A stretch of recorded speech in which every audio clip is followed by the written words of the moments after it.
viewers.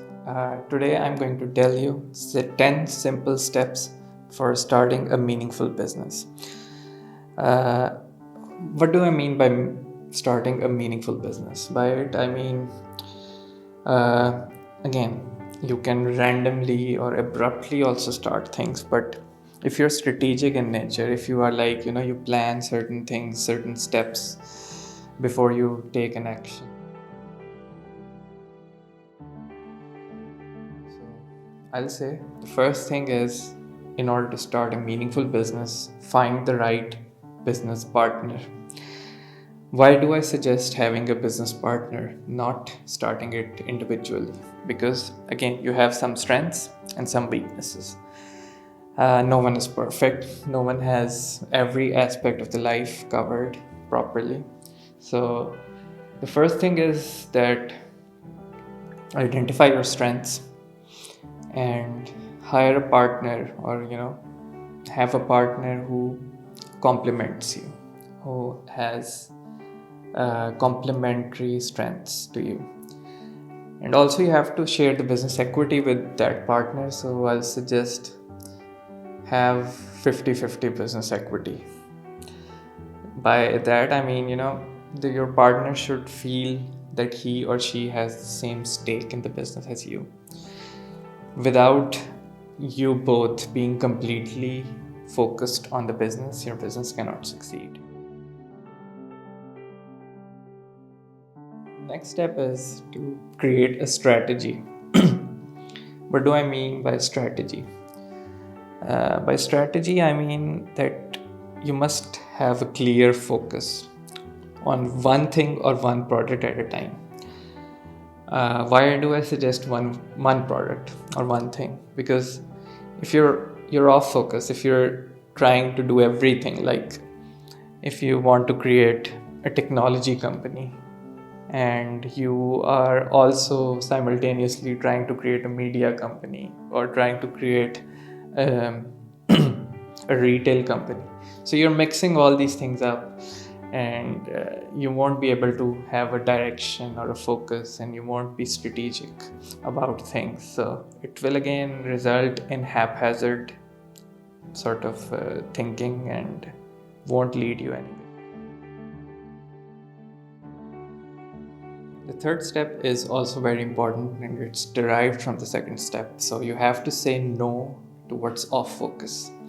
Again, if you're focused on a company that's supposedly building smartphones, and then you're like, we are just going to do this, we are going to build smartphones and then we'll ship them and sell them, then you don't say that I'm also going to start building laptops, and I'm going to start building refrigerators, or I'm going to start building apps on those phones as well.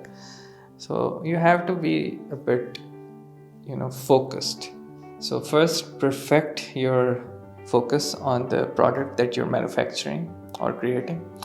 Then once you have that grip over that business, then you can later on expand, but do not expand like from the get-go. You won't be able to achieve much.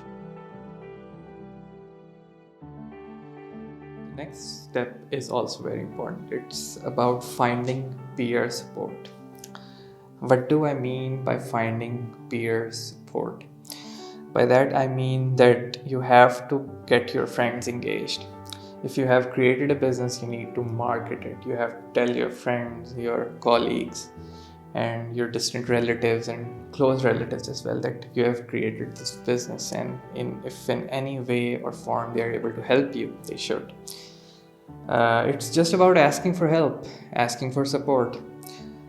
Because without support, without help, no one can achieve anything. So you need people on your side. The next step of the business is about having a board of advisors. Without having a board of advisors, you're leaving yourself at the hands of fate. Have people in the board of advisors who have the experience in that particular field. Supposedly, again, I'll say you have created a company that's manufacturing smartphones. So you have to have people who have the experience of manufacturing process of the smartphones in your board of advisors. And they should be senior people who have knowledge and experience within that field. Also, you can have someone in the board of advisors who is good in marketing, good in sales, and also some people who are good in HR.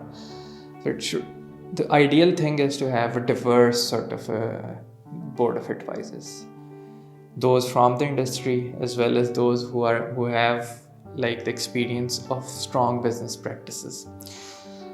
If there's a possibility to create such a board, then do. But again, most of the people, when they start a business, they don't have the resources or the funds to have such a board on their side. So firstly, try to get people in the advisory role. Just ask them for like come for a meeting in once a month or maybe once in like 2 months, and for that particular meeting you pay them, or even better if you're able to have them voluntarily. But that's another ball game, to have some strong sort of successful people helping you voluntarily. Some people do help startups voluntarily, but most of them you have to give them money or some value in the business. Again, you can offer them stock, that if they believe in your idea, you can say they can come on your board of advisors, and in return you'll give them some stock or some leverage in the company. The next step of the business process is to hire slow and fire fast. Why do I say hire slow? Again, it's contrary to one of my sort of business gurus, Gary Vaynerchuk, but I'll say this. Because when you're hiring fast, you are able to make mistakes. You're sometimes making mistakes and you hire some toxic people who destroy your company culture. And you have not properly sifted them through, like looked at their strengths and their weaknesses. And at the end of the day, you end up suffering, because I've been through that experience myself. That's why I'm telling you. But fire fast, again, you don't have to be emotionally attached to your employees. It's good to be empathetic, kind, but sometimes you have to be harsh when you're firing someone. So you have to have that ruthless streak in you as well. But most of the businessmen or the business people, they develop it with time. The next step is also very important. It's about creating a great company culture and values. For any business to succeed or be meaningful, the company culture or the company values have to be in place, and strong culture and strong values. And you have to make sure that any employee coming into the company culture adopts to the company culture, not the other way around. The company should not adopt its culture according to the sort of the habits of the employees, because then everyone is different and you'll be lost in the sea of different sort of habits and ideas and thought processes, which won't create a sort of a unifying spirit within the company. That's really important, the unifying spirit. The eighth step for building a meaningful business is also very important. Actually, it's one of the most important points for any business. It's to build a brand. While building a brand, it's more about the marketing sort of strategy and sales strategy. When you're selling a product or a thing or a service even, you have to create a brand identity. And by brand identity, I mean that what do you stand for? Because it's a very noisy world. You have to be standing up for something. Because when people think of your company or your brand, they associate certain set of values, principles, and thoughts with your company. And it's about experience and feeling that the customer have when they think about your company. So that can be established. Again, I can go on for hours and hours about branding, but for now I'll keep it simple, that you have to focus on your branding, and those businesses which have attained the status of a brand, in the long term they'll succeed, and the rest will fade away. next point is also very important. It's about asking for referrals and also asking for recommendations.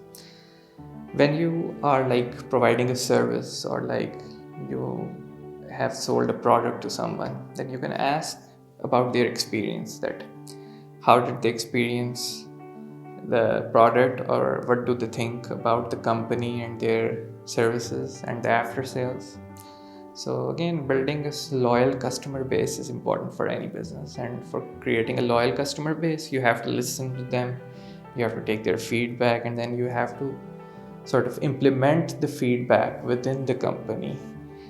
It's not just about identifying the problems through the feedback, it's also solving those problems. The last point of this topic which I am discussing today is that it's all about the customers. I think it is also a very, very essential point. Without focusing on customers and without focusing on obsessively on customers, as Jeff Bezos of Amazon says, that Amazon is obsessively, compulsively customer focused. So I think that company has been able to achieve this huge success. So we should take some lessons from them. And also, it's just about delighting your customers, I think.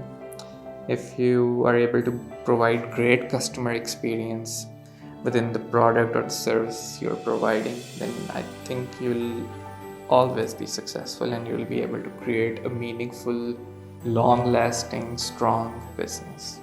So that's it. Thank you.